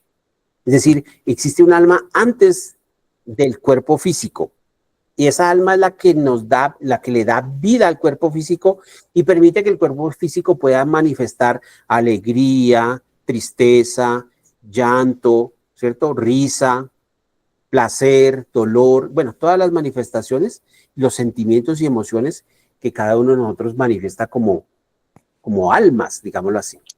Entonces, esa es esa teoría. ¿Y qué dice allí esta teoría de la absorción en el todo universal? Que al morir, esa alma, esa energía, si le queremos decir, o esa porción, o esa parcela, dice el maestro Allan Kardec, va a retornar y se funde nuevamente con el todo universal.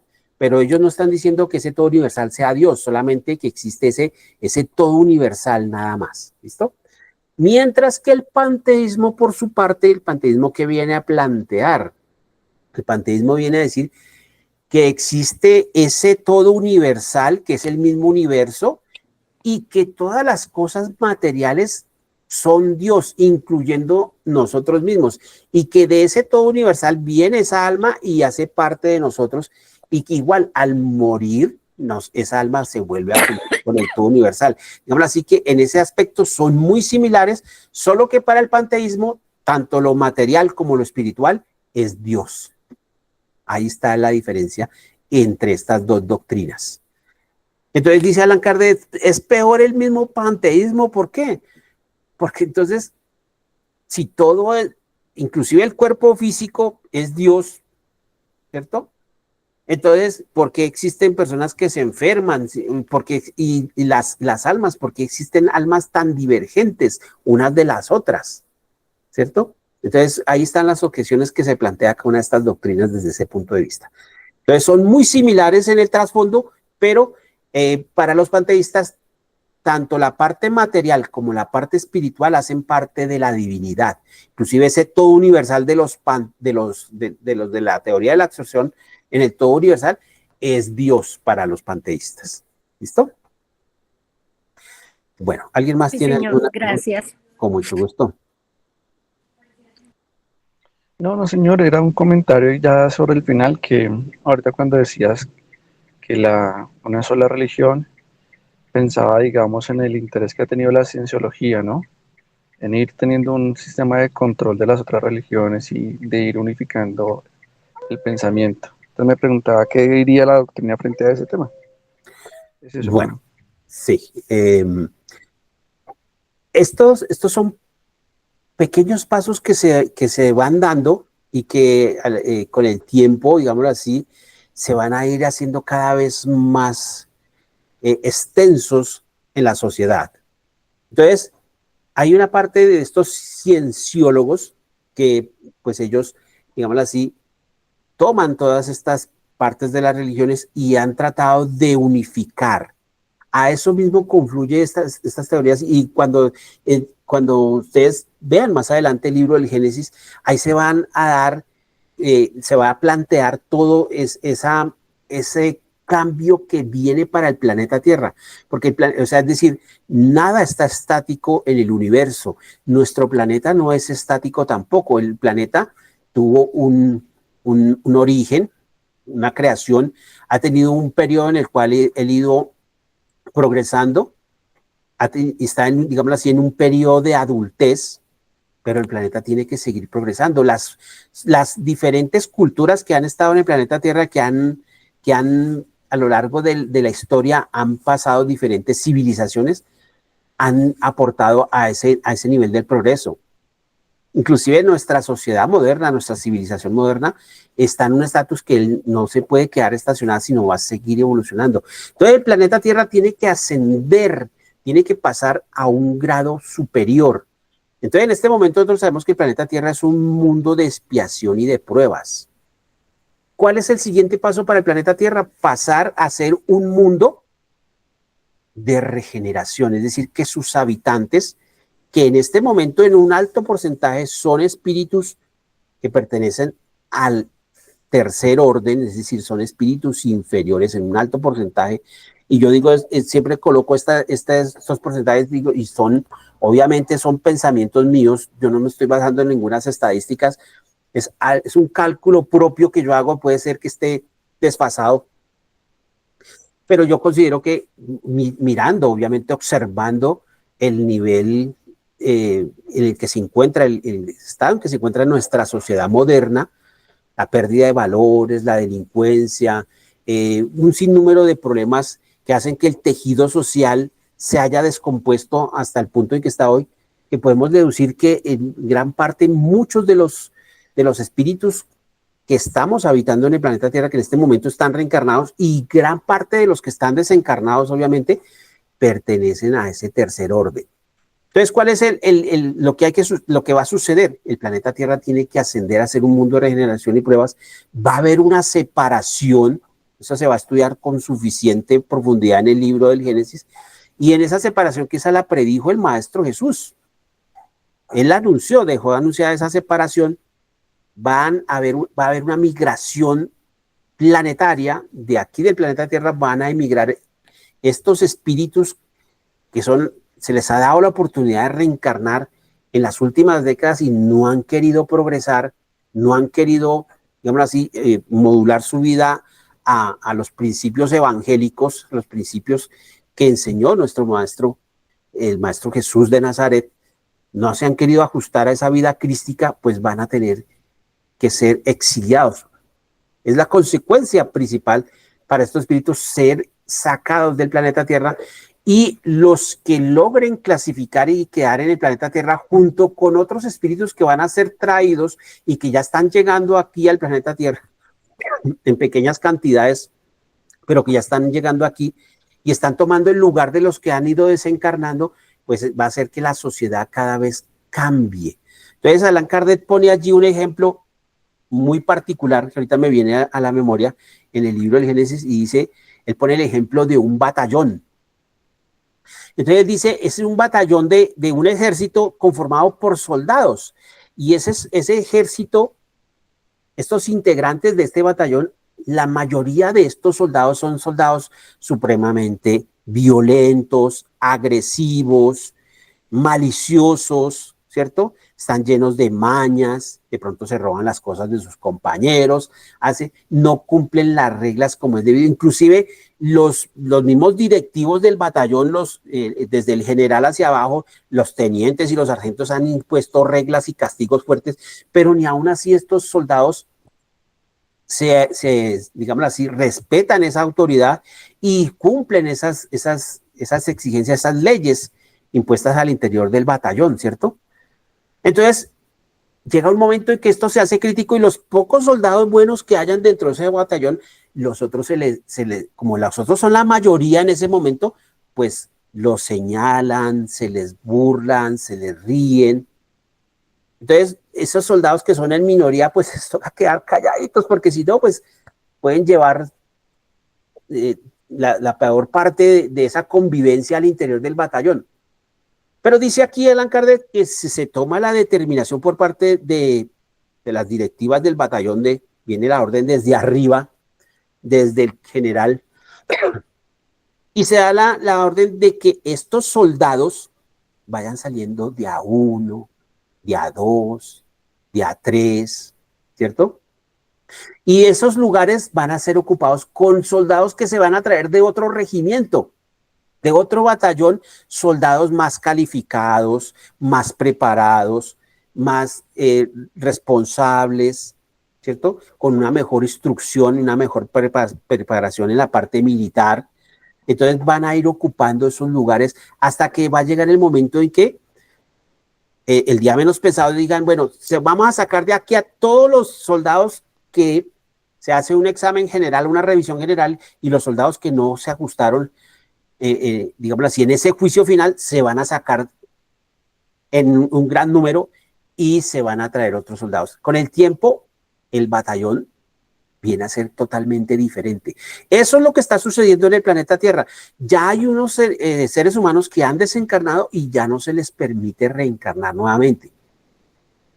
Y hay otros que han ido llegando aquí al planeta Tierra, y esto ¿Por qué? Porque en las predicciones que hizo el Maestro Jesús en el Evangelio, que se estudian suficientemente en el libro del Génesis, el Maestro Jesús les dijo a sus apóstoles que no se acongojaran, no estuvieran tristes. Es necesario que yo me vaya, os conviene que yo me vaya. Les digo, voy a preparar un lugar para vosotros. Entonces les dijo, si no fuera así, yo os lo hubiera dicho. Y entonces el Maestro Jesús les dijo, y voy a traer otras ovejas que no son de este redil, es decir, de ese corral, va a traer otras ovejas. Eso estaba ya pronosticado por el Maestro Jesús, está dentro de las predicciones que él hizo. Entonces, esas ovejas ya están llegando aquí. Esos espíritus, inclusive espíritus que estuvieron en el planeta Tierra, que adelantaron suficientemente y esos espíritus migraron a otros planetas.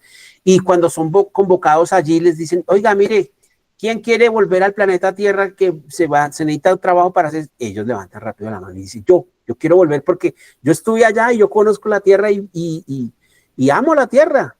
Y ellos vienen gustosamente. Ellos no van a decir, ay, otra vez, qué pereza volver a la Tierra. No, vienen porque quieren servir. Son espíritus que ya no pertenecen al tercer orden. Estos espíritus que vienen ya son espíritus de segundo orden. Son espíritus buenos, en los cuales ya su parte moral se ha adelantado tanto que muchas de las imperfecciones morales de las que adolecen los espíritus de de tercer orden, espíritus inferiores, ya en ellos se ha depurado, ya no existe envidia, odio, rencor, celos, maledicencia, bueno, y en ellos inclusive se ha erradicado el peor de todos los males, el peor de todos los vicios, dicen los espíritus, o la peor imperfección que puede tener los espíritus de tercer orden, que es el egoísmo. Entonces, ya no hay ningún matiz de esto. No son espíritus perfectos, todavía no, son espíritus de segundo orden, pero son los que van a primar en el planeta Tierra. Entonces, en la medida que se va dando todo este tránsito, estas sectas religiosas, allí se estudia en el Génesis, que están dirigidas en este momento por espíritus que tienen ideas de pronto muy arcaicas, son ideas y que imponen esos dogmas religiosos mediante una fe impuesta, una fe ciega que no se permite que se discuta, ¿cierto? Que aseveran que lo que dice la Biblia se tiene que aceptar porque es palabra de Dios y no se puede discutir. Entonces, estos espíritus van a desencarnar y otros van a tomar sus lugares. Y esos espíritus que toman sus lugares van a regir, porque es que el ideal es que la misma religión va a terminar siendo una institución de confraternización, es la que va a unir a todas las sociedades, a todos los países, a todas las comunidades en el planeta Tierra, en esa tierra de regeneración, en esa nueva Jerusalén que fue pronosticada en el libro del Apocalipsis por Juan el Evangelista. ¿Listo? Entonces, de todas maneras, a eso va a confluir todo este movimiento. ¿Sadi tiene una pregunta? Sí, digamos un comentario hacia esa conciliación que a veces uno ve como tan lejana entre la religión y la ciencia. A veces la ciencia, digamos, es más racional, es más de comprobación, es más de hechos experimentales y de comprobaciones, y la religión es más de unas hipótesis basadas en la fe, en las creencias, y pues ahí como que es difícil encontrar esa paridad, ¿no? Esa igualdad en que comulgue la ciencia con la religión y terminen, digamos, confluyendo hacia la existencia de la individualidad de las almas. Uno lo ve todavía muy lejano, ¿no? Es como entenderlo, que también hace parte, pues, como el progreso espiritual de las almas encarnadas. Seguramente, no sé si falte mucho, pero digamos, la visión de la ciencia y la visión de la religión, para que lleguen, digamos que se ve todavía lejano, ¿no? Sí, sí. Bien. Hay algo que es importante que nosotros tengamos en cuenta, y es que, y lo plantean los espíritus, y es que hay cambios de los cuales nosotros no somos conscientes porque se hacen casi que desapercibidamente. Y son cambios muy pequeños, pero que son sumatoria de cambios y con el tiempo, es decir, del paso de un siglo al otro, es que se vienen a evidenciar, digámoslo así. Y así es como, por ejemplo, ese movimiento filosófico y ese movimiento de las ciencias empíricas, que en su momento, en la época del maestro Allan Kardec, estaba ya en curso allí en Europa. En su momento, pues la gente no era consciente de lo que iba a suceder, pero mire lo que vino a confluir en el desarrollo y en el adelanto tecnológico que dio todas estas bases que pusieron al comienzo de estas ciencias empíricas, lo que se vino a transformar en el siglo XX. Inclusive las mismas guerras, la Primera Guerra Mundial y la Segunda Guerra Mundial, trajeron un adelanto impresionante, que uno diría, ese viejo refrán que dice que no hay mal que por bien no venga, y obviamente ese azote que fueron las guerras, lo que representó para los seres, para la humanidad y los que tuvieron, y esos espíritus que estuvieron en medio de esa guerra tan cruel, tan cruenta, que dejó muchas bajas, pero en medio de todo, el progreso siguió su paso adelante. Entonces, la misma religión en su momento se opuso a la ciencia. Inclusive ya en este periodo de la Ilustración y del Renacimiento, Galileo Galilei es un ejemplo vivo de eso que estamos hablando. La religión, a Galileo Galilei, un hombre de 79 años, lo hicieron poner un hábito especial, un sayal, que se le colocaba a todos los herejes, y en una audiencia pública, estando ahí, digámoslo así, la Santa Inquisición, el Santo Oficio, un tribunal, donde estaban todos los grandes jerarcas en su momento de la iglesia, y ante todo el público que estaba allí, lo hicieron abjurar, es decir, renegar de sus escritos, renegar de sus teorías, ¿cierto? ¿Por qué? Porque la iglesia no podía aceptar lo que planteaba en sus momentos, que inclusive muchos de los postulados de Galileo Galilei se basaban en ya postulados que había escrito, en teorías que había hecho el mismo Nicolás Copérnico, que es, digámoslo así, el autor del heliocentrismo. Johannes Kepler, pues también fue víctima de la misma iglesia, solo que a Nicolás Copérnico no lo pudieron tocar porque Nicolás Copérnico había trabajado inclusive para la misma iglesia, había sido catedrático en las universidades católicas y estaba muy bien respaldado por grandes, digamos, personalidades de la sociedad de ese entonces era casi que intocable, como lo que sucedió con Martín Lutero en su momento. Martín Lutero no lo pudieron tocarle, el Papa le hicieron un juicio en la Santa Inquisición y lo máximo que pudieron llegar con Martín Lutero fue descomulgarlo, pero no pudieron llevarlo a la hoguera como había sucedido, por ejemplo, con Juan Hus. Sabemos que Juan Hus fue la encarnación inmediatamente anterior de Allan Kardec. Entonces, a Juan Hus sí lo llevaron a la hoguera y a otros se hicieron lo mismo.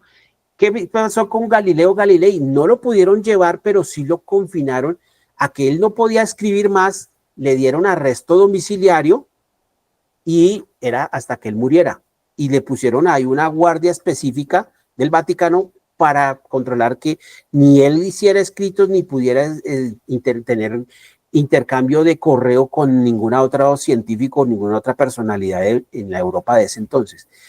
Todo eso en la iglesia en su momento fueron frenos que puso a la misma ciencia, pero como dicen los espíritus superiores, la ley del progreso es una avalancha tan gigantesca, tan grande, que cada uno de estos seres humanos que ha tratado de frenar ese progreso es como tratar de ponerle una piedrita pequeña a una rueda gigantesca, que la piedrita, la rueda la termina pasando por encima.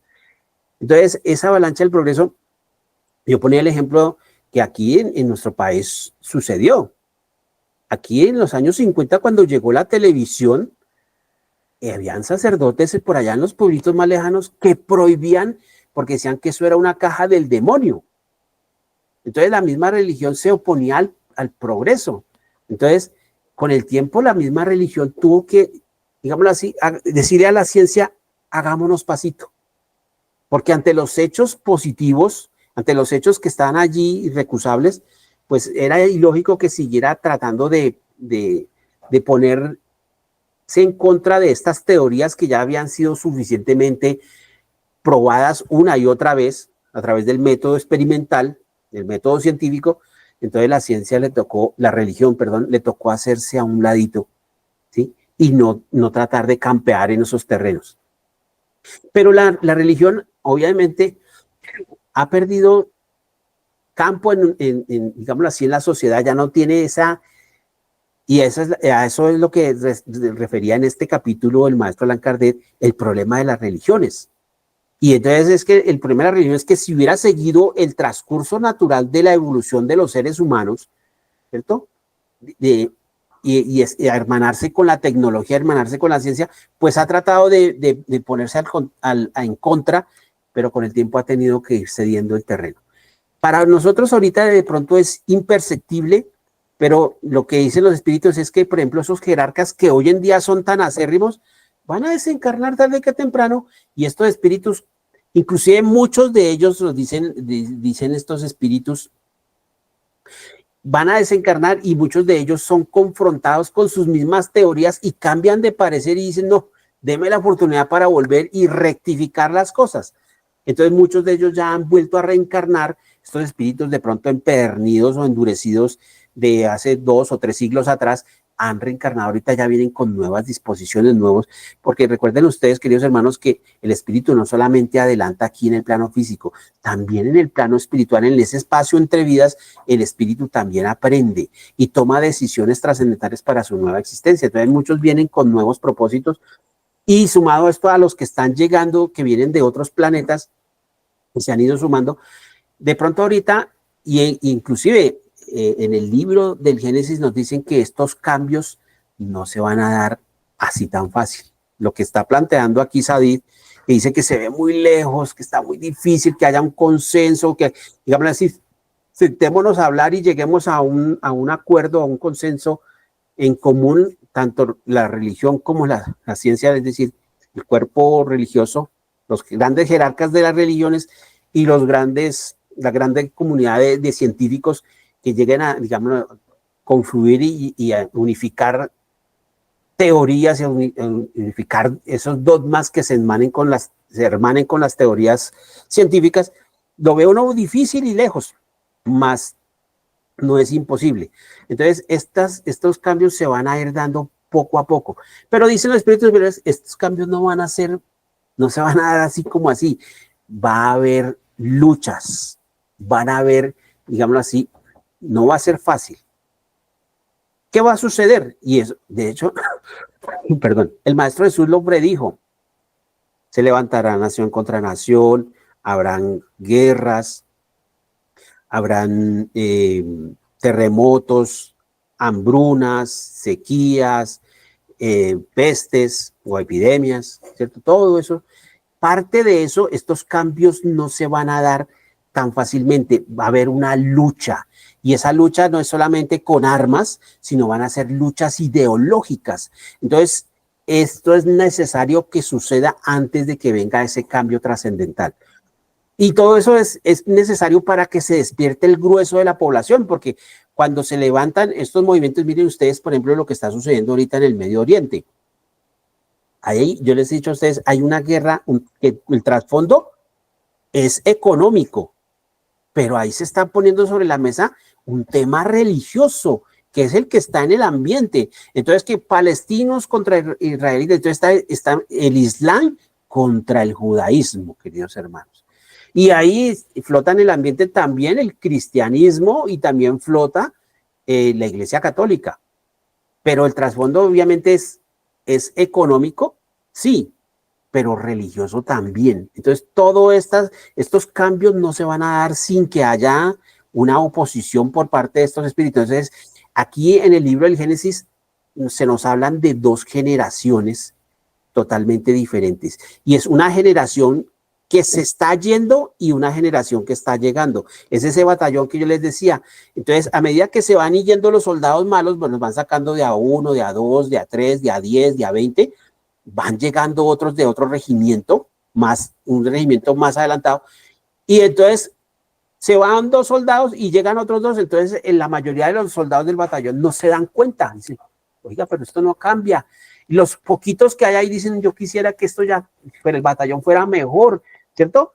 Pero es imperceptible. Pero a medida que va sucediendo el cambio, se va invirtiendo los papeles. Los malos van haciendo más pocos y los buenos van empezando a aumentar en número. Eso es lo que va a suceder. A medida que el planeta vaya cambiando, su población va migrando en forma aislada. Hay migraciones masivas, eso ustedes lo van a estudiar en el libro del Génesis. Y esto va a confluir a que finalmente se materialicen esos cambios. ¿Listo? Bueno, ¿alguien más tiene alguna pregunta? Con mucho gusto. ¿Alguien más tiene alguna pregunta, alguna duda, alguna inquietud? No, señor, yo no. Muchas gracias, hermano César. Bueno, con mucho gusto. Bueno, queridos hermanos, quiero darles a todos ustedes las gracias por su tiempo, las gracias por su atención. Solo me resta despedirlos, desearles que tengan un resto de noche feliz y agradable, que el Señor los bendiga, cuídense mucho. Invitarlos para dentro de 8 días a nuestra siguiente clase. Vamos a continuar en el proceso del desarrollo de esta primera parte del texto. Les doy las gracias por su tiempo, las gracias por su atención. Solo me resta despedirlos. Hasta la próxima.